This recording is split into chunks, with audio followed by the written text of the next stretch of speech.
ഇപ്പോൾ ശ്രീ എം ലിജു നമുക്കൊപ്പം ചേരുന്നു. ശ്രീ ലിജു, ഈ ആലപ്പുഴയിൽ മണ്ഡലം നിലനിർത്താനായി പല രീതിയിലുള്ള തന്ത്രങ്ങളും ആലോചിക്കുന്നുണ്ട് CPM. ഇപ്പോൾ ഏറ്റവും അപ്രതീക്ഷിത നീക്കം തോമസ് ഐസക്കിനൊപ്പം G സുധാകരന്റെ പേരും ഈ സ്ഥാനാർത്ഥി പട്ടികയിൽ സജീവ പരിഗണനയിലുണ്ട് എന്നുള്ളതാണ്. ആരെ സ്ഥാനാർത്ഥിയായി നിർത്തണം എന്നുള്ളത് CPM-ന്റെ ആഭ്യന്തര കാര്യമാണ്. പക്ഷേ നിലവിലുള്ള MP-യുടെ പെർഫോമൻസ് അത്ര മികച്ച ഇങ്ങനൊരു ചർച്ച എനിക്കറിയില്ലായത് ശരിയാണോ എന്നുള്ളതായിരിക്കും. ചർച്ച ഉയർന്നു വരുന്നതിലൂടെ CPM എന്ന മെസ്സേജ് തന്നെ സിറ്റിംഗ് MP-യുടെ പ്രവർത്തനത്തിൽ അവർ തൃപ്തരല്ല എന്നുള്ളതാണ്. അതിനപ്പുറത്ത് ആരെ സ്ഥാനാർത്ഥിയാക്കണം എന്നുള്ളത് അവരുടെ മാത്രം താല്പര്യമാണ്, അവരുടെ സ്വാതന്ത്ര്യമാണ്. അതിനകത്ത് അഭിപ്രായം പറയുന്നതിന് കാര്യമില്ല. എങ്കിലും ആലപ്പുഴയിലെ താങ്കളുടെ ഒരു പ്രതീക്ഷ എത്രത്തോളമാണ്?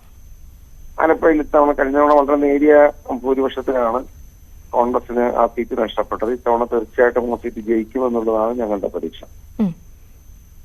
അവിടുത്തെ സ്ഥാനാർത്ഥിയുമായി ബന്ധപ്പെട്ട് എന്തെങ്കിലും കാര്യങ്ങളൊക്കെ പറയാനുണ്ടോ? ഒന്നും തന്നെ പറയണ്ട. അത് കോൺഗ്രസ് ഹൈക്കമാൻഡാണ്. കോൺഗ്രസിന്റെ ഇലക്ഷൻ കമ്മിറ്റി ഉണ്ട്. കോൺഗ്രസ് ഹൈക്കമാൻഡാണ് സാധ്യതയുള്ള സ്ഥാനാർത്ഥിയെ തീരുമാനിക്കുന്നത്. ശരി, വളരെയധികം നന്ദി.